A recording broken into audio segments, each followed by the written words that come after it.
मराठी सांगते ही माहिती चुकीची का सरकार सांगते ही चुकीची, समोरासमोरात. आणि मराठ्यांना सुद्धा सांगतो पुन्हा एकदा, विखे पाटील साहेब एक महत्वाचं सांगायचं राहिलं तुम्हाला. तुम्ही म्हणलात ना सगळं व्यवस्थित चाललंय, तुम्हाला 1 वर्षाचा काळ गेला,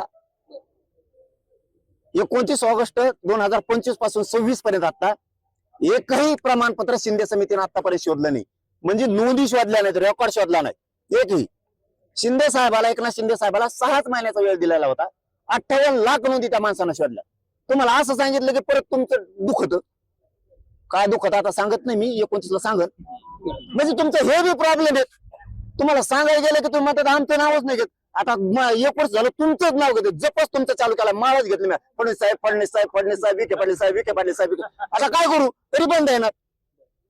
त्यांनी 58 लाख नोंदी शोधल्यात, पण एक चूक करू नका फडणवीस साहेब आणि विखे पाटील साहेब. 58 लाख नोंदीतल्या कमी नोंदी करू नका बरं का, तुमचा तो प्लॅन चाललाय. त्याचा संशय आहे तुम्हाला? 100% सांगतो, तुम्ही 58 लाख नोंदी शोधलेल्या आहेत. तुम्ही शिंदे समितीला चुकीची माहिती देऊ, चुकीचा दबाव त्यांच्यावर टाकून 58 लाखाच्या नोंदी कमी करू नका. तुम्ही चुकीचा संदेश मराठ्यात जाईल तर तुम्हाला लय वाईट फळ भोगावं लागतं. 58 लाखातली एक बी नोंद कमी नाही झाली पाहिजे.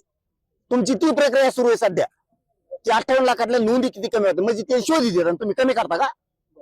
तुम्ही पागलात काढायचं काम करू नका, नसता रस्ते बंद होतील. आणि मराठ्यांना सांगतो, ज्यांनी ज्यांनी अर्ज केले, ज्यांना नोकऱ्याला दिल्या नाहीत, एसीबीसीतून, ईडब्ल्यूएस मधून, कुणबी प्रमाणपत्राचे अर्ज दिलेत, यांनी आंतरवालीत येऊन बसा. प्रश्न सुटूस तर माघारी जायचं नाही, कारण प्रश्न सोडल्याशिवाय मी बी हटत नाही, तुम्हाला उठून देत नाही. आणि सरकारचं धोरण बघतो कसं आहे. आणि मराठ्यांनी जर रस्ते जाम केले तर याला फडणवीस जबाबदार राहणार. पण एक शेवटचा प्रश्न आहे, अभिजित तिपके यांना धमक्या येत आहे, भाजपमध्ये ये नाही तर तुझं मारून टाकू, अशा प्रकारच्या धमक्याला काय तुम्ही आजवर तुम्ही इतके आंदोलन केले, तुम्हाला कधी धमकी नाही आली, पण त्यांना आता धमकी आहे. मी थोबाड फोडीत असतो लगेच. मी एवढा संत बी नाही. मग गरीब मराठ्यांचं कल्याण होतंय म्हणून मी आपलं चुचकरीत चाललो, उद्या देते बुवा, परा दिवशी देते बुवा,